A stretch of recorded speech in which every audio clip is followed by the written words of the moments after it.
Strictly speaking, epic theater is less a literary genre than a pure means of theater production that creates a world unique to the theater experience. It's for this reason that this series includes it among the 4 major theater genres. Like it or not, today's audience's taste for live theater is largely influenced by their experiences with movies and television. The art of film creates an illusion that puts the audience in the middle of the action, as if they are experiencing what the characters are experiencing.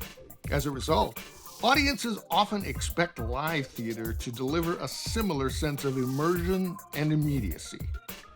One 20th century theater practitioner thought that the live theater's attempt to create an illusion of reality in this manner was not only undesirable, but dishonest.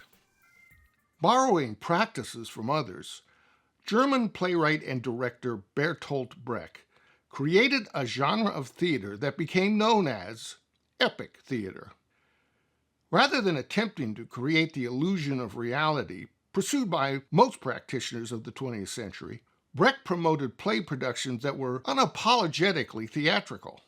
Rather than trying to weave a web into which the audience would temporarily accept the fiction on the stage as reality, his plays, such as The Good Woman of Szechuan and Mother Courage and Her Children, were theater productions that were designed to draw the audience into a story that would prompt them into action. In Brecht's world of epic theater, characters were actors who were telling a story. His actors assumed roles only to the extent that they were needed to support the play's narrative. They would often take a different character in the middle of a scene if it was necessary. Rather than creating an aesthetic distance that separated the play from the audience, in epic theater, actors confronted their audience. Where melodrama embraces romanticism as its core value, Brecht's genre of theater values the post-modern point of view, where existence is a random experience that possesses only the meaning that we apply to it. Where melodrama is designed to offer entertainment and escapism by confirming the moral convictions of the audience, epic theater is designed to challenge beliefs and move the audience to action. It was an unsettling and powerful approach to the art of theater. Like melodrama, epic theater is a mixture of comedy and tragedy. However, where melodrama is designed to manipulate the emotions of the audience, epic theater is designed to make them think about the subject that was being portrayed. For example, in his play, The Resistible Rise of Arturo Ui, Brecht chronicled the rise of a fictional Chicago gangster with unmistakable parallels to Adolf Hitler. Brecht's play was written in 1942 during Hitler's rise in Germany and sought to prod his fellow Germans to resist Hitler's rise. The structure of epic theater is narrative in nature.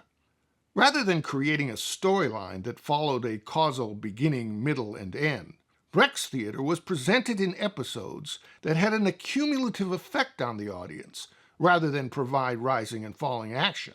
His anti-war play, Mother Courage and Her Children, presented a series of episodes that depicted the dealings of the central character, a wartime merchant. The episodes culminate in a final episode where her crass commercialism results in the loss of her family to the war. One of the most significant theater techniques of the past century follows what is referred to as the fourth wall concept. In the early 20th century, scene designers would create a room on stage that had 3 visible walls, while implying the existence of an invisible fourth wall that separated the play from the audience.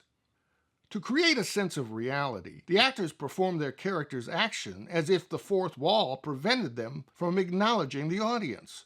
This created a sense that the audience was eavesdropping on the action of the play. The epic theater does not acknowledge the fourth wall, and instead directs its performance to the audience, interacting openly with them.